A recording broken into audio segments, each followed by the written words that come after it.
একদিন দুপুরে নবীর ঘরে কান্না শোনা যায়।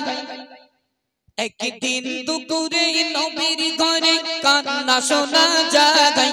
আম্মা খাদিজা কাঁদছে কেন পড়িয়া সিজদায়। আম্মা খাদিজা কাঁদছে কেন পড়িয়া সিজদায়।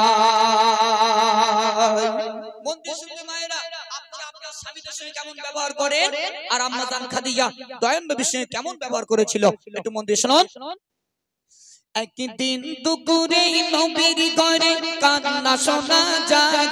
একদিন দুপুরে নবীর ঘরে কান্না শোনা যায়। আম্মা খাদিজা কাঁদছে কেন পড়িয়া সিজদায়। আম্মা খাদিজা কাঁদছে কেন পড়িয়া সিজদায়। একদিন দুপুরে নবীর ঘরে কান্না শোনা যায়। একদিন দুপুরে নবীর ঘরে কান্না শোনা যায়। আম্মা খাদিজা কাঁদছে কেন পড়িয়া সিজদায়। আম্মা খাদিজা কাঁদছে কেন পড়িয়া সিজদায়। মা ফাতেমা ছুটে ছুটে নবীর ঘরে যায়। গিয়ে মায়ের দুঃখের কথা নবীকে শোনায়। গিয়ে মায়ের দুঃখের কথা নবীকে শোনায়। দয়ার নবী ঘরে ফিরে দেখলো কি গায়।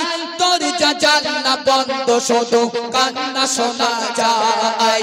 দরজা জানলা বন্ধ শুধু কান্না শোনা যায়।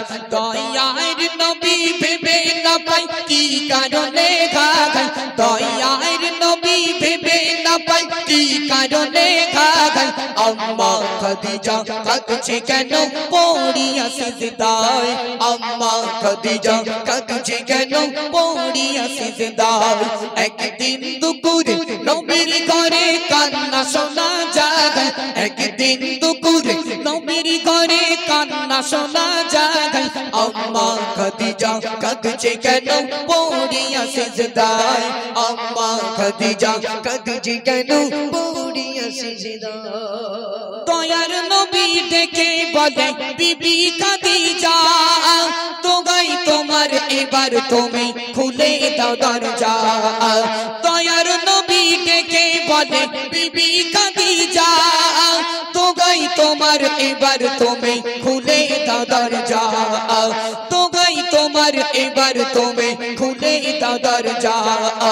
ভিতর থেকে কান্না শুনে বলল খাদিজা শর্ত আমায় করলে পূরণ খুলিব দরজা। শর্ত আমায় করলে পূরণ খুলিব দরজা।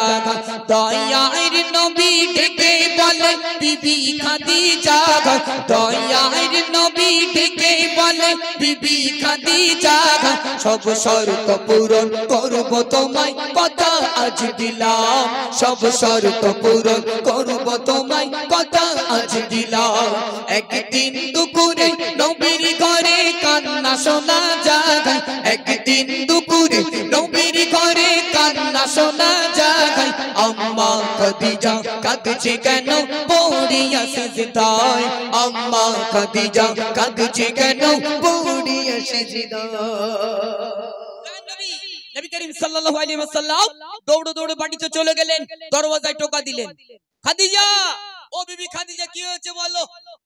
সেজদা থেকে মাথা তুললো। কি হয়েছে? তখন আম্মা জান খাদিজা দয়ার নবীর কাছে কাঁদছেন আর বলছেন ইয়া রাসূলুল্লাহ ইয়া হাবিবাল্লাহ হুজুর আমার তিনটে দাবি আছে একটু মেনে নিন না। তখন নবী করিম সাল্লাল্লাহু আলাইহি ওয়াসাল্লাম বিবি খাদিজাকে বললেন ও আমার বিবি খাদিজা তুমি কেঁদো না সেজদা থেকে মাথা তোলো বলো তোমার তিনটে দাবি কি।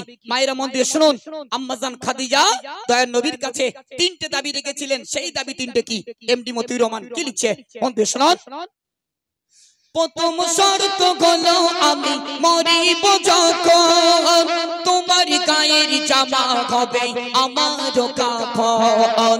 প্রথম শর্ত হলো আমি মরিব যখন তোমার গায়ের জামা হবে আমার কাফন। তোমার গায়ে গায়ের জামা হবে আমার কাফন মুনকার নেকির আসবে যখন আমার কবরে মুনকার নেকির আসবে যখন আমার কবরে সেই সময় তুমি থাকবে আমার কবরের পাশে সেই সময় তুমি থাকবে আমার কবরের পাশে একদিন দুপুরে নবীর ঘরে কান্না শোনা যায় একদিন দুপুরে নবীর ঘরে কান্না শোনা যায় আম্মা খাদিজা কাঁদছে কেন পড়িয়া সিজদায় আম্মা খাদিজা কাঁদছে কেন পড়িয়া সিজদায়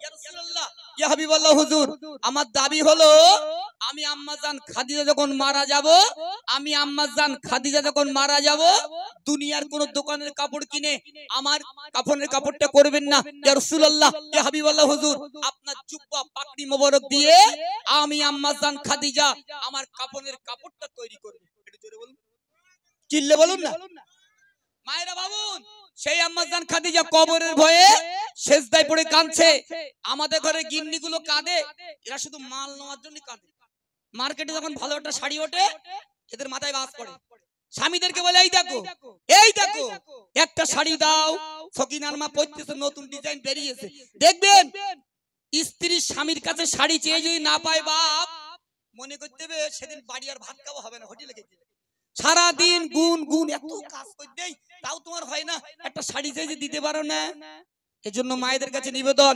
স্বামীদেরকে ভালোবাসুন স্বামীদেরকে মহব্বত করুন প্যার করুন স্বামীর পায়ের তলে স্ত্রীর জান্নাত স্বামীকে মোটা মোটা চোখ বের করো না স্বামীর সঙ্গে তুই তাকারি করো না কাঠুরিয়ার বিবি স্বামীর সেবা করে মা ফাতেমার সঙ্গে খাতুনে জান্নাত মা ফাতেমাতুজ জোহরা যে ঘোড়ার পিঠে সাওয়ার করে জান্নাতের ভিতরে প্রবেশ করবে ওই ঘোড়ার সামনের লাগামটা ধরে থাকবেন কাঠুরিয়ার বিবি হামতা জামিলা জোরে বলুন না সুবহানাল্লাহ তাহলে এরা স্বামীর সেবা করে জান্নাতে যাচ্ছে আর আমার এই ঘরের ফাতেমা গুলো কেমন এরা শুধু মেকআপ করছে গুরু বিলাপ করছে স্কিন লাইট স্কিন সাইন ভিগো স্কট এগুলো মাখছে মুখে এই মুখটা না সুন্দর তৈরি করতে সুন্দর কবরে দেখো আল্লাহ পাক কবরে দুটো ফারিস্তা রেখেছেন স্টেজে ইমাম সাহেব বসে রয়েছেন দুটো ফারিস্তা আল্লাহ পাক কবরে দিয়েছে একজন হচ্ছে কালা অপরজন হচ্ছে কানা এই কালা মারবে শুনতে পাবে না কানা মারবে দেখতে পাবে না সে মারির